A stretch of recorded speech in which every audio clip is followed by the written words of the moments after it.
Assalamualaikum warahmatullahi wabarakatuh. Bolo, berjumpa lagi di Darwin Muklis Channel yang membahas seputar sharing mengenai perawatan kopi, Bolo.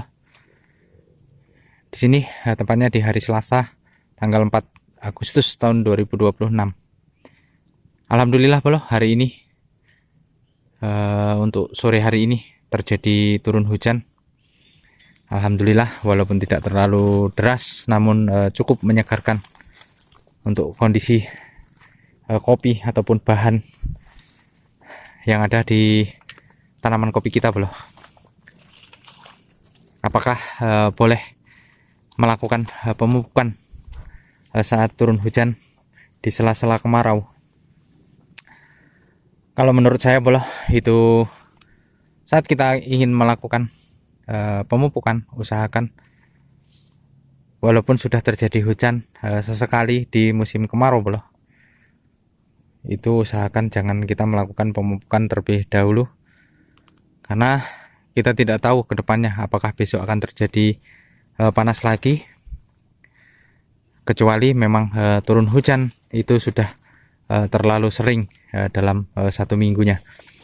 Namun ini dalam sekian purnama atau sekian bulan baru kali ini boleh terjadi hujan.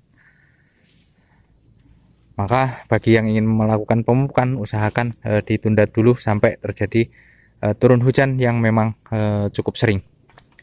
Karena dikhawatirkan tanah yang masih kering saat kita melakukan pemupukan, Bol, itu tidak akan terserap secara maksimal, karena untuk tingkat lembabnya itu belum terlalu dalam, Bol. Bahkan bisa mengakibatkan akar serabut kopi kita menjadi kering karena diakibatkan oleh turun hujan yang sesekali, dan itu bisa mengalami penguapan yang cukup kuat, Bolo, saat nantinya terjadi panas yang cukup terik. Maka untuk kita melakukan pemupukan, usahakan kita tunda terlebih dahulu sampai terjadi musim hujan yang memang terlalu sering. Kemungkinan hujan ini hanya untuk pembungaan, Bolo. Ini pembungaan yang akan menguncup, Bolo. Kemungkinan dengan turunnya hujan ini, nah ini bisa di kisaran 2 minggu lagi bisa mekar, Bolo. Karena di daerah saya ini masih banyak bunga yang belum mekar, Bolo. Contohnya kayak di kopi ini, Bolo. Ini adalah kopi klon tanam bungkuk. Ini kondisi bahannya seperti ini. Nah ini kondisinya masih banyak yang belum mekar, Bro. Nah ini yang mekar hanya beberapa. Jadi untuk kita melakukan pemupukan, usahakan kita tunda dulu, Bro.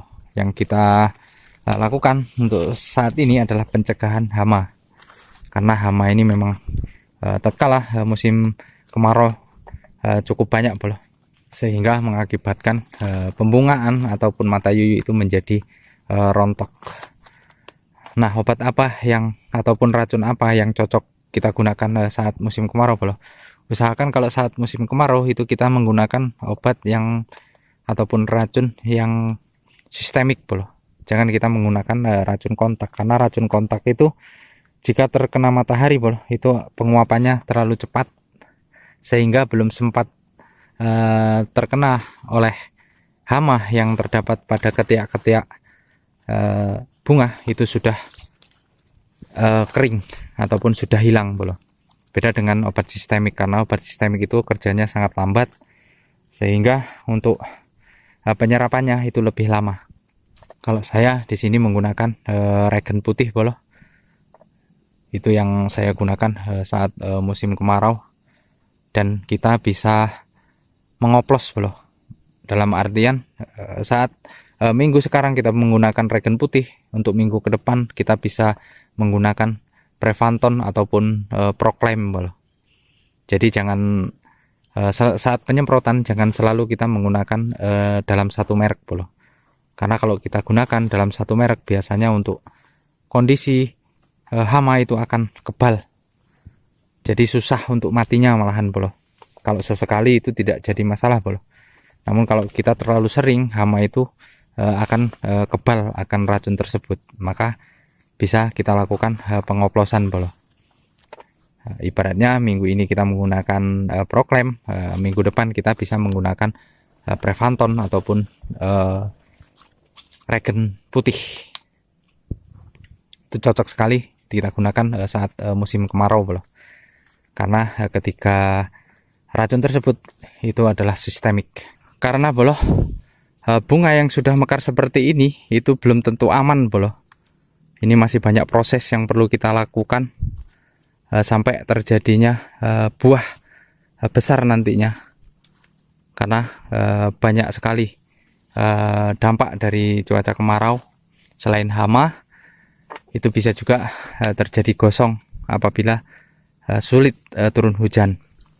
Karena bunga-bunga yang habis mekar bolo, jika tidak berguguran itu bisa menyebabkan gosong ataupun menjadi rumahnya hama bolo. Maka penting sekali kita melakukan penyepraian menggunakan insektisida secepatnya. Biasanya kalau musim kemarau dibarengi dengan angin itu masih cukup efektif bolo. Karena untuk bunga yang sudah mekar itu biasanya mudah untuk gugur. Namun kalau cuaca panas yang kondisi angin itu sulit, itu biasanya untuk gugurnya aja sedikit susah bolo. Jadi bisa mengakibatkan menumpuknya jamur ataupun hama di ketiak-ketiak bunga.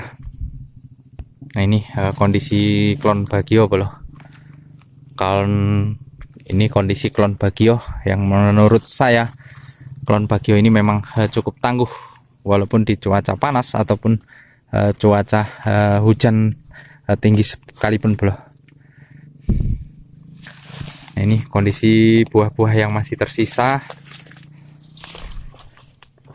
Ini bolo untuk klon bagio buah sisanya. Nah ini kemungkinan di akhir bulan Agustus ini bisa kita lakukan pemetikan sembari kita melakukan wiwilan nantinya.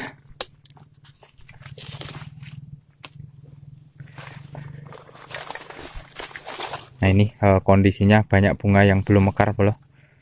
Karena kemungkinan di daerah saya ini karena tergolong dingin ataupun MDPL-nya terlalu tinggi, jadi banyak bunga yang mekarnya itu sedikit terlambat atau belakangan bolo. Nah ini masih banyak sekali yang seperti ini.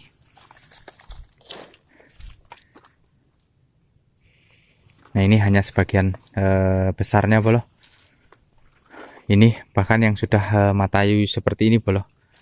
Ini jika kita tidak rawat ataupun kita biarkan saja bolo, bisa mengalami kegagalan ataupun gosong bolo. Sedangkan yang kita rawat saja itu kadang sulit sekali untuk menjadi gogosan yang full. Karena di setiap pohon memang mustahil kalau mau gogosan itu penuh semua bolo. Tetap ada yang gosong ataupun yang memang terkena hama. Namun dengan kita melakukan penyepraian insektisida, mudah-mudahan untuk hama itu tidak terlalu banyak bolo. Karena kalau untuk 100% itu memang sangat sulit sekali. Oke bolo, mungkin itu yang bisa saya sharingkan. Mudah-mudahan video saya ini bermanfaat. Saya akhiri, assalamualaikum warahmatullahi wabarakatuh.